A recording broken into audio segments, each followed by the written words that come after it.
1절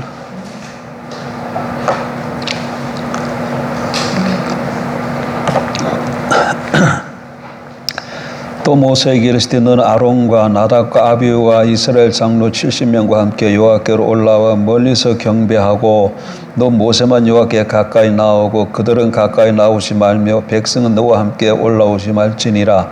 모세가 와서 여호와의 모든 말씀과 그의 모든 율례를 백성에게 전하며 그들이 한 소리로 응답하여 이르되 여호와께서 말씀하신 모든 것을 우리가 준행하리이다.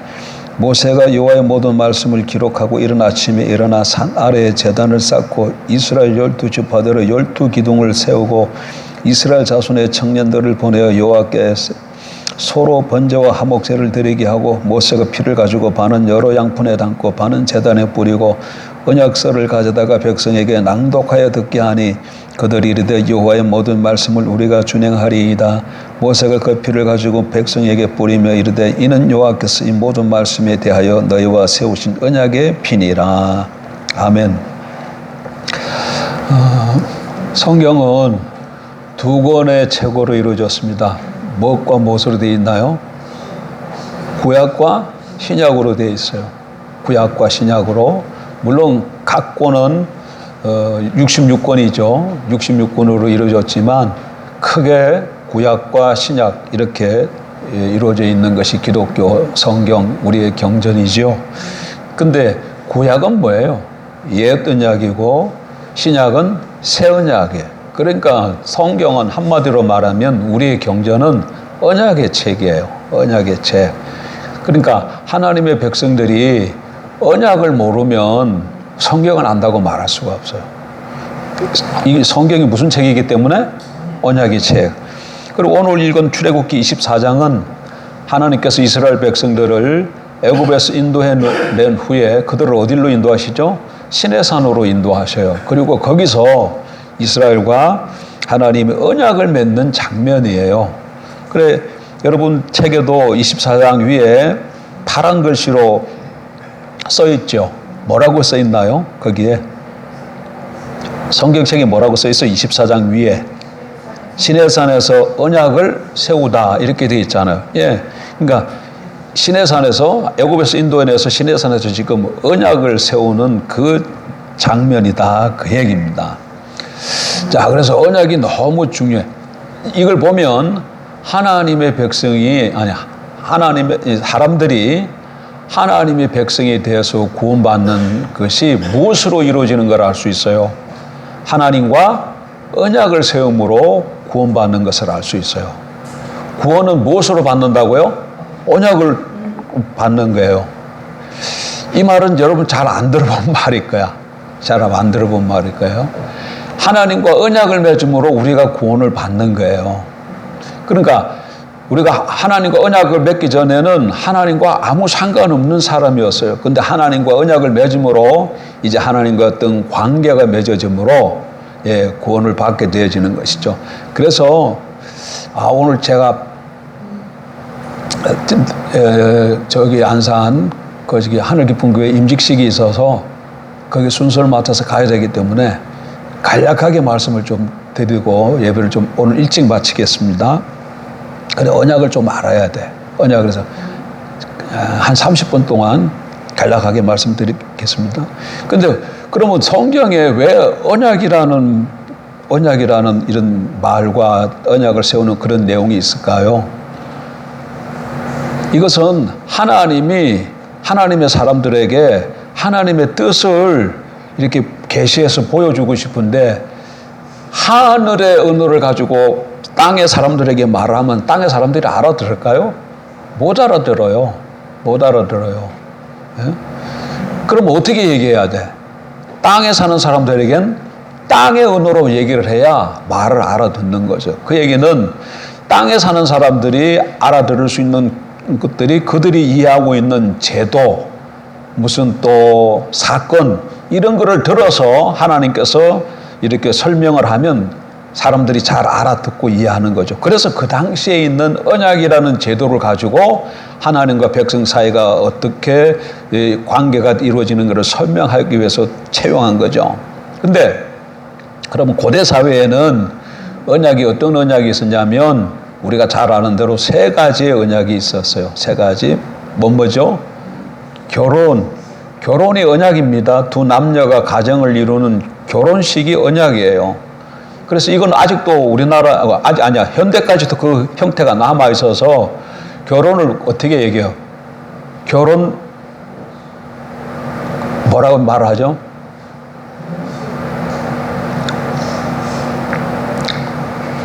나도 잊어버렸네. 그런 게 있어요. 어쨌든 결혼이 뭐야? 언약이야. 결혼이 언약. 100년 가약이 아니고, 100년. 그런 식으로 표현을 하잖아요. 그게 언약이라는 얘기예요. 예? 그 다음에, 아들이 없는 집에 양자로들은 입양이 언약이에요. 입양식이 언약이에요. 그리고 나라 강대국과 약속 둘 사이에 맺는 조약이 언약이에요. 그러니까 요 세 가지 고대 사회에 있는 언약을 잘 이해를 하면은 하나님과 우리 사이에 맺는 언약이 어떤 의미를 갖고 있는가를 알 수 있어요. 자 보세요. 이거 남녀 이런 결혼만 보세요. 남자 여자 있어요. 이럴 때는 아무리 뭐 애인 사이라 할지라도 이 남자가 여자에게 속해요? 뭐 사랑하지만 다른 여자에 대해서도 열려 있어요. 또 여자도 마찬가지. 여자도 남자를 사랑하지만 남자에게 속해 있지 않아요. 다른 남자에게 대해서도 열려 있어요. 그래가지고 뭐 둘이 연애한다고 소리 들어도 뭐 연애하면 어떠냐. 10번째가 안 넘어간 나무 있냐 하면서 덤벼들잖아요. 또 그러다가 또 이렇게 버리고 또 다른 데로 가잖아요. 근데 일단 둘이가 결혼을 했다 하면 여자는 남자에게 속하고 여자는 남자에게 속해서 묶이잖아요, 서로가. 그리고 이렇게 결혼을 한 후에는 남자가 다른 여자한테 열리면 돼요, 안 돼요? 안 되고, 여자도 다른 남자에게 이렇게 눈 돌리고 열리면 안 되는 거예요. 왜? 둘이 서로 언약을 맺었기 때문에. 입양도 마찬가지고, 조약도 마찬가지고, 이렇게 보면 그러니까 언약의 중요한 개념은 굳은 결속의 관계인 걸 알 수 있어요. 이 개념이 제일 중요해, 일단. 언약은 뭐라고요? 결속. 이게 묶는 거예요. 묶는 관계예요. 언약이라는 건 묶는 거예요. 근데 이게 하나님의 사람과 언약을 맺었다 하니까, 그러니까 하나님과 하나님의 사람 사이에 뭐가 생겼다는 거예요? 굳은 결속 관계가 이루어졌다. 그전에는 아무 관계도 아니야. 근데 언약을 맺으면 하나님과 사람 사이에 굳은 결속 관계가 이루어졌다는 거예요. 굳은 결속 관계가 이루어졌다는 거예요. 그런데 이 결속 관계가 어떤 결속 관계죠? 하면 언약은 고대 사회에 몇 개 있었다고? 3개 있었잖아. 결혼, 입양, 조약이라. 그러니까 조약은 강대국과 약소국이 전쟁을 했어요. 그럼 누가 이길까? 당국이 당연히 이기죠. 그 다음에는 어떻게 하냐면 조약을 맺어가지고 그 다음에 일단 이게 조약을 전쟁에서 졌으면 이 약소국 나라는 다 누구 거예요? 강대국 왕이 다 지배하는 거예요. 다 왕에 지배하는 거예요. 그 땅도 강대국 왕 거고 거기 사는 백성들도 다 강대국 왕의 뭐가 되게 노예가 다 되는 거예요. 근데 이게 조약을 맺어서 그 나라 그 약소국 왕 그걸 속주라 그래. 봉신이라 그러고 그에게 임금 시켜주고 네 백성 다스리게 해주마. 그 대신에 네가 뭐 1년에 몇 차례씩 이런 거 저런 거 보내고 사람도 보내고 뭐 이런 거 해. 그리고 나도 또 다른 나라가 쳐들어오면 내가 좀 도와주마. 이렇게 맺는 것이 뭐예요? 조약이야. 조약. 그러니까 조약은 나라에서 맺는 조약은 군신관계가 임금과 신하 군신관계가 맺어지는 거예요. 군신관계. 그러니까 조약은 군신관계라고 생각하면 좋아요. 그러니까 결혼은 부부관계, 입양은 부자관계. 다시 이 개념이 굉장히 중요해. 결혼은 부부관계, 입양은 부자관계, 조약은 군신관계. 그래서 하나님과 사람 사이에 언약이 맺어졌다. 그 얘기는 바로 그 세 가지를 적용하면 돼. 바로 세 가지를 적용하면, 특별히 성경에서는 하나님과 사람 사이의 관계를 맺을 때 조약의 형식으로 많이 맺어요. 물론 결혼과 입양의 형식으로도 얘기를 해. 그렇지만 시내산에서 맺어진 이 조약을, 이걸 우리는 보면 이거 잘 모르잖아. 근데 학자들은 이걸 가지고 연구를 해보니까, 맨데올이라는 학자가 이걸 연구를 해보니까, 고대 히타이트 사회 때 거기서 나라 사이에 맺은 조약을 맺은 문헌이 발견됐거든요. 그 문헌을 갖다가 이렇게 비춰보니까 그 조약의 형식을 가지고 이게 하나님과 사람 사이의 언약이 체결된 것을 발견했어요. 그러니까 시내산에서 맺은 언약이 어떤 형태로 맺어졌다는 걸 알 수 있는 거야. 조약의 형식으로 이루어졌다는 걸 알 수 있어요. 어쨌든 간에 언약은 하나님과 우리 사이에 언약이 맺어졌다. 그 얘기는 하나님과 우리 사이가 굳은 결속 관계로 이루어졌는데, 그것이 부부 관계로, 결혼해야 하면 부부 관계로, 입양해야 하면 부자 관계로, 조약해야 하면 군신 관계로 굳게 결속이 맺어진 것을 나타낸다는 얘기예요. 이거 첫 번째. 그러니까 구원이 뭐냐 그러면, 구원은 뭐냐고요? 하나님과 언약을 맺는 거예요. 그래서 하나님과 굳게 굳은 결속 관계가 이루어지는 건데, 결속 관계가 이루어지는 건데, 이 관계가 무슨 관계냐? 부부 관계로, 부자 관계로, 군신 관계로 표현이 되는 거예요. 그래서 성경이 보게 되면 자꾸 하나님을 향해서, 호세아서에 보게 되면 하나님을 향해서 뭐라고 표현해요? 남편이라고 얘기해. 남편이라고, 하나님을 남편이라고 그러고 이스라엘을 아내라고 표현하기도 하고, 또 다른 출애굽기도 보게 되면 하나님을 아버지라는 말은 없지만 내 아들이라고 그래. 이스라엘을 내 장자라고 그러고 아들이라고 그래. 그럼 하나님 뭐라는 얘기예요? 아버지라는 얘기잖아요. 그리고 당연히 제가 가장 많이 나오는 게 하나님과 이스라엘 관계를, 하나님은 이스라엘의 하나님 왕이라고 그러고 이스라엘은 하나님의 백성이라고 이런 말을 쓴다고요. 아니 도대체 그런 말들이 어디서 다 나왔을까 이렇게 생각했더니 이게 어디서 나온 거예요? 전부 다 언약에서 나온 걸 알 수 있어요. 언약에서. 그래서 이 언약을 잘 알아야 이게 성경 말하는 것이 왜 어디서 나온 걸 이해를 할 수 있는 겁니다. 그러면 자, 정의 언약은 뭐라고요? 그때 어떤 학자가 이걸 이렇게 보니까, 결혼과 양자와 조약 관계를 이렇게 보니까 다 어쨌든 간에 언약에 두 당사자가 있는 거잖아요. 두 당사자가. 조약도 누가 맺는 게 나라 사이에 맺지만 강대국 대표 종주, 약소국 대표 속주, 종주와 속주가 맺잖아요.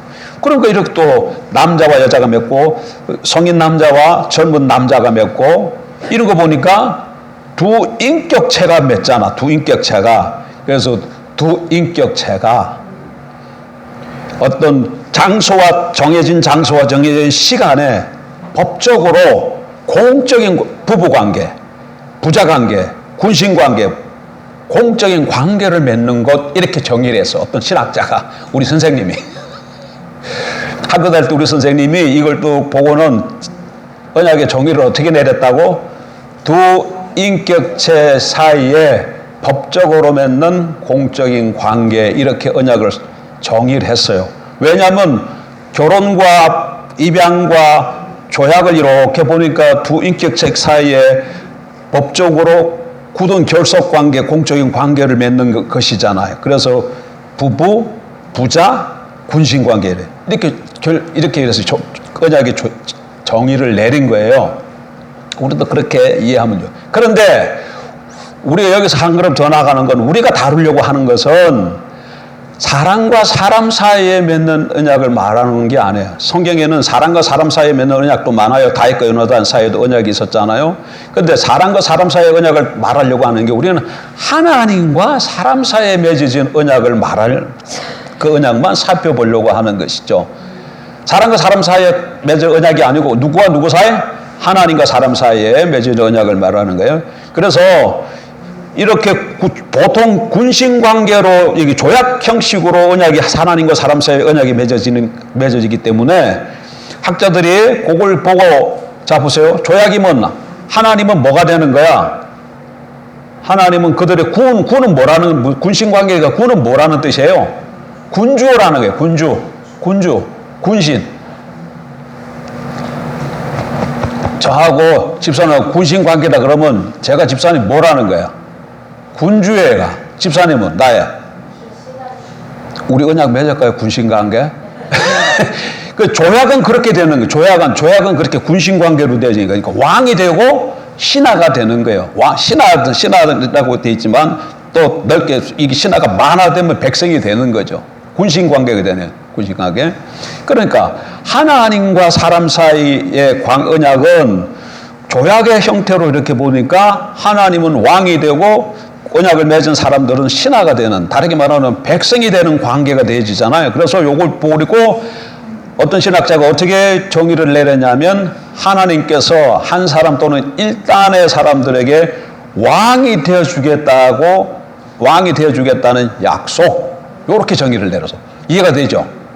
안 되나요? 나만 되나? 조약의 형태를 가지고 하나님과 사람 사이의 관계를 또 보니까 정의를 어떻게 해? 하나님이 일단의 사람들에게 내가 너희에게 뭐 되어주마? 왕 되어주마. 왕 되어주겠다는 약속이라는 게 뭐가? 언약을 조약의 관점에서 봤을 때, 하나님과 사람 사이의 언약을 조약의 관점에서 봤을 때 어떻게 정의를 내렸다고? 하나님께서 내가 너희들에게 왕 되어주마. 왕 되어주겠다는 약속이라고 해야 돼요. 이것도 우리 선생님이 그렇게 한 거야. 그러니까 내가 선생님한테 배웠으니까 나도 그렇게 얘기를 하지. 안 배웠으면 어떻게 얘기를 하겠어요. 그래서 이게 굉장히 중요해요. 언약은 그런 거예요. 그런데 이 언약이 맺어진 이제 목적과 그 결과만 살펴보고 마치려고 합니다. 그럼 언약을 왜 맺냐? 언약을 왜 맺을까요? 언약은 뭐라고요? 두 인격 사이에 굳게 맺은 결속 관계인데 이것이 부부와 부자와 군신 관계로 나타나요.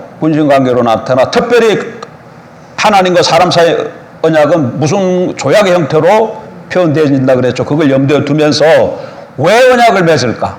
목적. 이게 제일 이해가 잘 쉬운 게 결혼이야. 결혼 언약을 한번 생각해봐요. 왜 결혼을 해요? 결혼 언약을 해요. 같이 살라고 해요. 가정을 이루어서 같이 살라고. 그러니까 하나님이 어떤 사람들에게 언약을 맺고자 하는 것은 하나님과 사람 사이에 맺어진 언약을 항상 주도권이 하나님에게 있어요. 사람이 하나님에게 언약 맺으면 이런 건 없어요. 하나님이 항상 언약을 맺자고 해야 언약이 맺어지는 거, 하나님과 사람 사이에. 근데 목적은 뭐다? 함께 살기 위해서.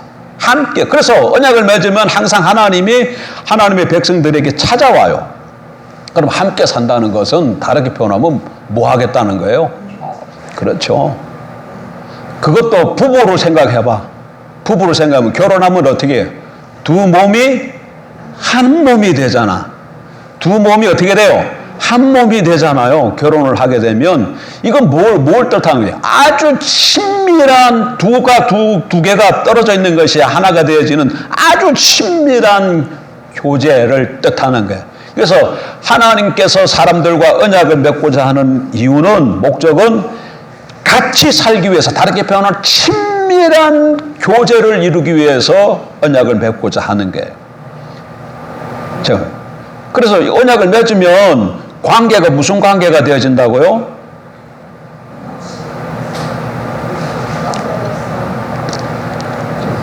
무슨 관계? 예? 결속 관계가 어떻게 나타나? 그러니까 그렇게 자꾸 설명하지 말고 단 단어로 설명해. 부부, 부자, 군신. 답 따라해봐. 부부. 따라해보자. 부부, 부자, 군신. 부부, 부자, 군신. 이렇게 나타나잖아. 언약을 맺으면 이런 관계로 나타나잖아. 아주 굳은 결속 관계인데 이 결속 관계가 부부, 부자, 군신으로 나타난다는 얘기예요. 근데 이걸 왜 맺는다고? 아주 친밀한 교제를 하기 위해서. 그래서 언약이 맺어지면 항상 하나님과 사람 사이가 뭐 한다고요? 하나님이 그 사람들 사이에 임하셔요. 그래서 출애굽기 보게 되면 24장에서 이스라엘과 하나님이 언약을 맺잖아요. 그럼 어떻게 해야 돼? 이제 같이 살아야 되잖아요. 그래서 뭐라고 명령해? 그 다음에 성막 지으라 그러는 거야. 왜 성막 지으라고 나오는 것을 이게 언약을 모르면서 왜 성막을 지으라 그러지? 그거 이해가 안 돼요. 그게 이해가 안 됐어. 출애굽기 나중에 보면 성막 짓는 내용으로 쭉 나와. 그게 왜 그렇다고? 뭐가 맺어졌기 때문에? 하나님과 사람 사이에 언약이 체결되었기 때문에 이제 어떻게 해야 돼? 같이 살아야 되잖아. 같이. 그래서 하나님이 구할 집 성막을 지으라고 얘기한 거예요. 그러니까 언약의 목적은 같이 살면서 친밀한 교제하기 위해서예요. 그 다음에 그러면 이게 언약을 맺어지면 어떤 결과가 나타나냐 하면, 자 보세요. 남자와 여자가 결혼을 통해서 부부가 됐어요.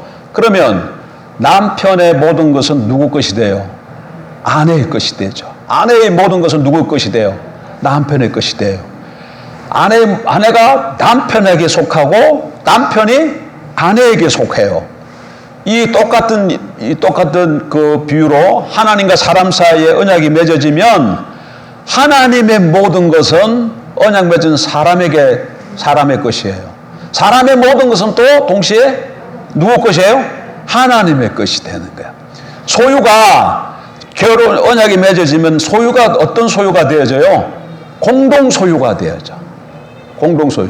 그러면 보세요. 하나님과 사람 사이에 언약이 맺어지면 사람이 뭐 갖고 있을까? 뭐 가지고 있는 게 뭐 있어요? 뭐 쓸만한 거 뭐 있나요? 그냥 허물과 죄로 죽었던 너희들을 살리셨도다. 사람이 갖고 있는 것은 허물과 죄야. 허물과 죄예요. 허물과 죄. 허물과 죄. 그러니까 하나님 뭐 가져가시는 거야? 허물과 죄 가져가시는 거야. 그래, 이 허물과 죄를 이걸 처리해야 되기 때문에 뭐가 필요하냐면 피 흘림이 없으면 죄 사함이 없어요.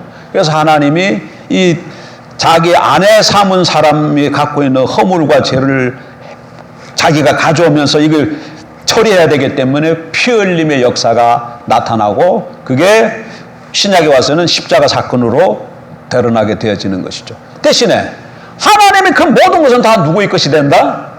그 언약을 맺은 하나님의 백성의 것이 되어지는 거예요. 그러니까 자 보세요. 그러면 이 언약이 누구 닮아 아주 세게 우네. 그 언약이 성경에 언약이 많은데 세 개만 알면 돼. 태초에 하나님이 하나님 형상대로 사람을 짓고 그와 뭘 해서요? 언약을 맺었어요. 이게 에덴 동산에서 언약이 맺어졌다는 걸 어떻게 알 수 있을까? 창세기 1장 2장 가서 보세요. 그 언약이란 말 한마디도 안 나와요. 근데 어떻게 그 언약이 맺은 걸 알 수 있어요?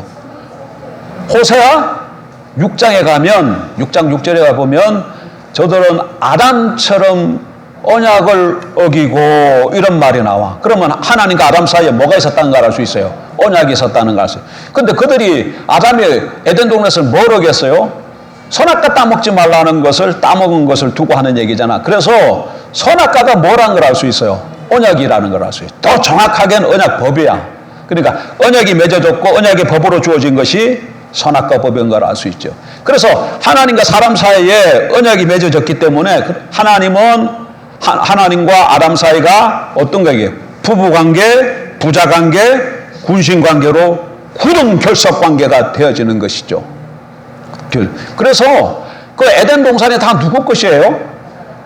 하나님이 만드신 거잖아. 하나님의 것이잖아. 그런데 언약을 맺은 동시에 그게 누구 것이 되는 거야? 아담 것이 되는. 그래서 하나님이 아담에게 네가 내 뜻대로 잘 좀 다스려. 이래서 아담에게 다 맡긴 거예요. 자, 그러면 근데 아담이 그걸 잘 못했어요. 죄를 범했어요. 언약을 어긴 거야. 그러니까 언약이 파괴되어져 버린 거예요.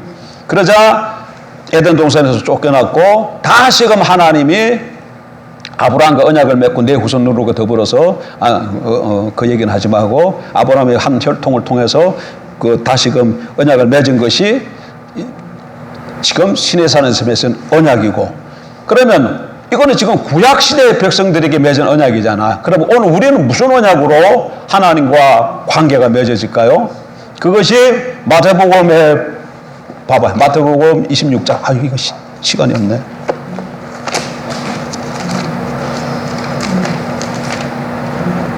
마태복음 26장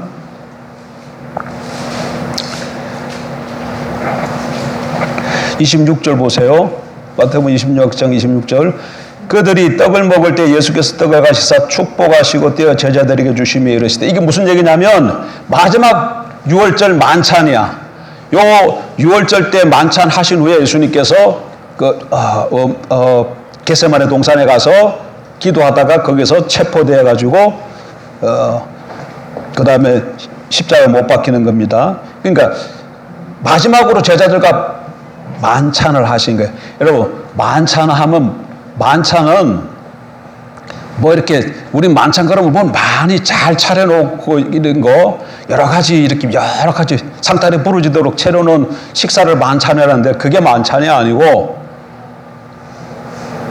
오찬, 정찬, 만찬이야. 오찬은 아침에 먹는 거, 정찬은 점심, 만찬은 저녁을 먹는 거예요. 만찬이 뭐 이렇게 많이 차려니까 풍성하게 차려놓고 먹는 게 아니고 저녁에 식사하는 걸 만찬이라는 거예요.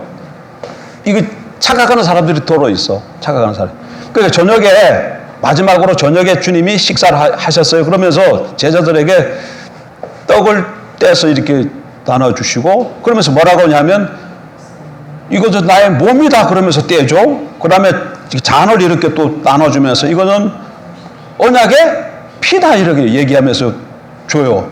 그럼 이게 뭘 뜻하느냐 하면, 요 만찬 후에 바로 그 다음에 무슨 일이 있어요? 겟세마네에서 기도하다가 붙들려 가지고 십자가에 못 박혀 죽잖아요. 그러니까 앞에 조금 있으면 나타날 십자가에서 예수님 당신이 십자가에 못 박혀서 죽는데, 그 죽음의 의미가 뭔가를 지금 6월절 만찬을 통해서 가르쳐 주는 거예요.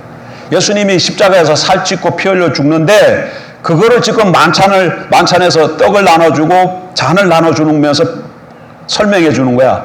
십자가에서 살찌은 것은 너희를 위해서 이 떡 나누면서 이건 나 너희를 위해서 주는 몸이다 얘기하고, 이거 포도주 나눠주면서 이건 뭐라고 해서 너희를 위해 설리는 피다. 그러니까 그러면 십자가에서 죽음이 뭐라는 거예요? 십자가에서 예수님이 죽는 이 사건이 뭐라는 거예요? 언약의 사건이라는 것을 말씀하는 거예요. 언약의 사건. 그래서 십자가 사건은 누로 얘기하지만 속죄의 사건인과 동시에 무슨 사건이다? 언약의 사건. 그 특별히 새 언약의 사건이야. 그러니까 구약의 백성들은 어떻게 구원받았냐? 시내산에서 하나님과 언약을 맺음으로 구원받고, 에덴 동산에서 하나님과 언약 맺으면서 구원받았고, 구약 백성들은 시내산에서 하나님과 언약을 맺으면서 구원받고, 신약 백성들은 십자가에서 하나님과 언약을 맺음으로 구원을 받는 거예요. 근데 우리는 거기에 그때 그 십자가 사건의 언약 맺을 때 우리 있었어요, 없었어요? 없었잖아. 그래, 그거는 에덴 동산에서 봐. 에덴 동산 때 우리 있었어요, 없었어요? 없었잖아. 그런데도 불구하고 하나님과 아담 사이에 언약을 맺었고, 아담이 범죄했는데, 아담의 범죄가 왜 우리 범죄가 돼서 우리가 죄인이 됩니까? 첫사람 아담은 온 인류의 대표이기 때문에 그래. 그래서 우리가 그때 없었지만, 그럼에도 불구하고 아담의 범죄가 우리의 범죄가 되어지는 거야. 그러면 새 언약은 하나님과 예수 그리스도 사이에 맺은 언약이에요. 누가 맺었다고? 하나님과 예수님 사이에 맺은 언약. 예수님이 누굴 대신해서 다시 태어날 새 창조의 모든 사람을 대표해서 하나님과 대신해서 언약을 맺은 거예요. 그래서 그게 새 언약인데, 우리는 그와 예수님의 사건이 언약이 사건인 것을 알고, 이제까지 하나님과의 결속 관계 없이 내 마음대로 살아왔던 것을 고백하고, 내가 주인이 돼서 살아왔던 것을 고백하고, 예수가 내 죄를 위해 십자가에 피 흘려 죽고 3일 만에 부활하신 것을 믿고 고백하면 그 언약에 우리가 동참하게 되어지는 거예요. 그래서 우리가 뭐가 되는 거야? 하나님과 우리 사이가 굳은 결속 관계. 이것이 뭘로 나타난다고요? 부부와 부자와 분신의 관계로 나타나는 거예요. 그래서 하나님이 우리의 남편이 되고 우리는 하나님의 아내가 되고, 하나님이 우리 아버지가 되고 우리는 하나님의 자녀가 되고, 하나님이 우리 왕이 되고 우리는 하나님의 백성이 되는 거예요. 그래서 이거 뭐 때문에 이렇게 한다고? 못 하려고? 함께 살기 위해서. 그래서 하나님이 우리 가운데 찾아오셨어요. 그래서 성령을 우리가 모시고 있는 것이죠. 함께 살라고 언약을 맺었으니까 그래서 함께 살아야지. 그래서 하나님이 우리에게 임하신 거야. 개인에게 임하고 교회 가운데 임하고. 이거 왜 임한다고? 왜 같이 산다고요? 함께 사는데 왜 함께 사는 거야? 친밀. 두 몸이 한 몸을 이룬다 그러잖아. 한 몸을 이룬다. 이 불쌍한 사람, 거렁뱅이가 양자로 들어오면 아버지 집에서 한 가정에서 살게 되잖아요. 그런 것처럼 한 몸을 이루어서 친밀한 뭐 한다고? 교제하기 위해서. 그러니까 예수 믿고 구원받았으면 하나님이 우리를 향해서 하고 원하시는 게 뭐예요? 하나님과의 친밀한 교제를 원하셔. 근데 우리는 예수님 믿고 언약에 동참하면 그걸로 다 끝인 줄 알아. 아니야. 그게 신앙의 시작이야. 이제부터는 우리가 예수 믿는 사람은 그다음부터 뭐 해야 된다고? 하나님이 우리 남편이 됐으니까 날마다 하나님과 더불어서 다르게 하면 하나님과 우리가 끈끈하게 한 몸을 이루는 이 삶이 우리 삶 가운데 있어야 된다는 거예요. 어떤 삶? 정적인 친밀한 한 몸을 이루는 거예요. 이게 핵심이야. 뭘 이루어야 된다고요? 친밀한 신비한 연합을 이루어야 돼.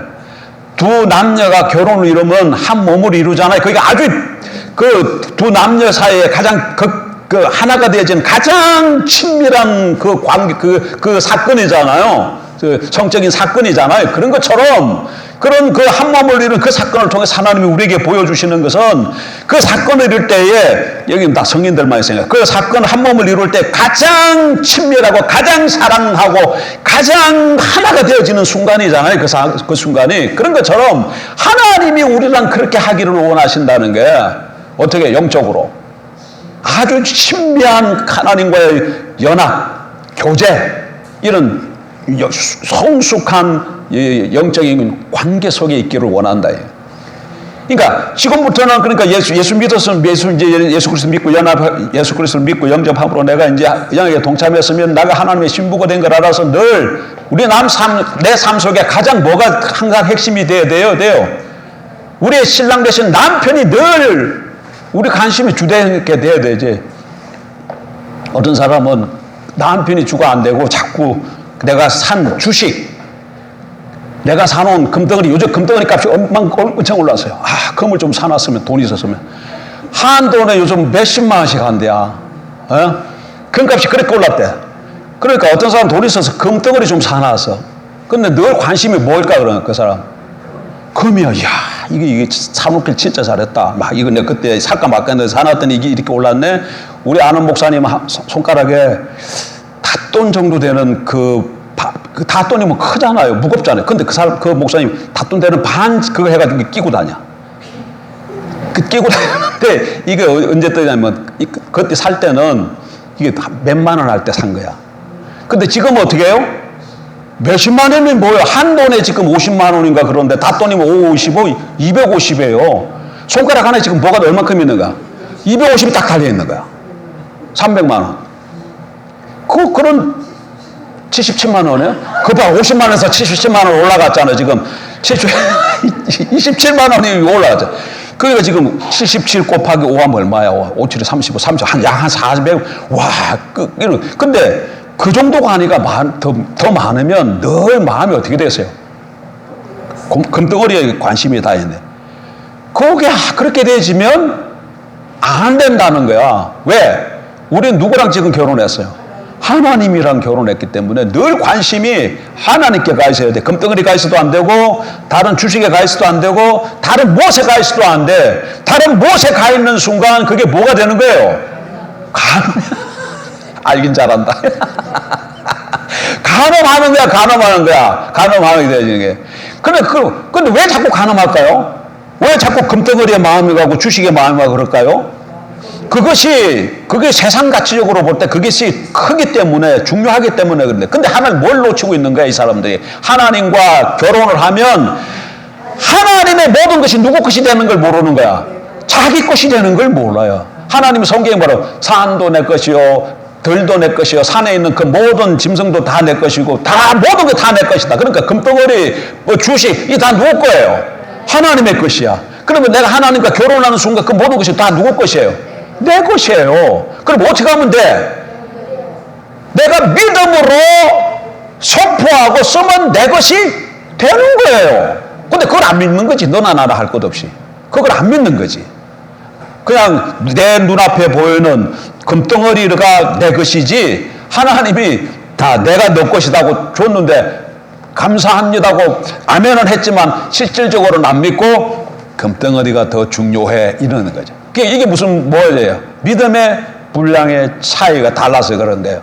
그러나 믿음의 분량의 차이는 다를지 모르지만 언약에 의하면 하나님과 이 굳은 결속을 맺으면 부부, 부자, 군신의 관계로 맺어지고, 그것은 하나님께서 우리랑 뭐 하기 위해서? 친밀한 교제를 이루기 위해서, 함께 살기 위해서 맺었고, 그 결과 하나님의 모든 것이 다 누구의 것이다? 나의 것이 된다는 거예요. 여기까지야. 조금만, 두 개만 빨리 하고 맙시다. 그 대신에, 근데 이거 언약 근데 이렇게 됩니다. 목적까지 했어요. 근데 여기 하게 되지, 이런 언약이 맺어지면, 그 다음에 뭐가 따라오냐면 의무와 책임이 따라와. 의무와 책임이 따라. 이걸 왜 해야 되면 나중에 하나님 나라 연결되기 때문에. 의무와 책임이 따라. 즉 하나님은 언약 맺은 하나님의 백성에게 해야 될 의무가 있고, 하나님의 백성이 된 언약을 맺은 사람들은 하나님에 대해서 해야 될 의무가 있어요. 뭐가 있을까요? 사람들 입장에서 보면 하나님만 신으로 모셔야 돼. 하나님만 왕으로 모셔야 돼. 하나님만 남편으로 모셔야 돼. 하나님만 아버지로 모셔야 돼. 그러니까 하나님이 왕이니까 그 왕으로서의 우리가 대우를 해야 된다는 거예요. 경배하고 찬양하고. 그 다음에 하나님이 사람에게 언약 맺은 사람에게 해야 될 의무는 뭐예요? 이 자기 사람들에게, 아내에게 해야 할 일이 뭐가 있을까요? 아들에게 해야 할 일이 뭐가 있을까요? 왕으로서 백성에서 해야 할 일이 그게 하나님의 언약 맺은 사람에게 해줘야 될, 먹이고, 입히고,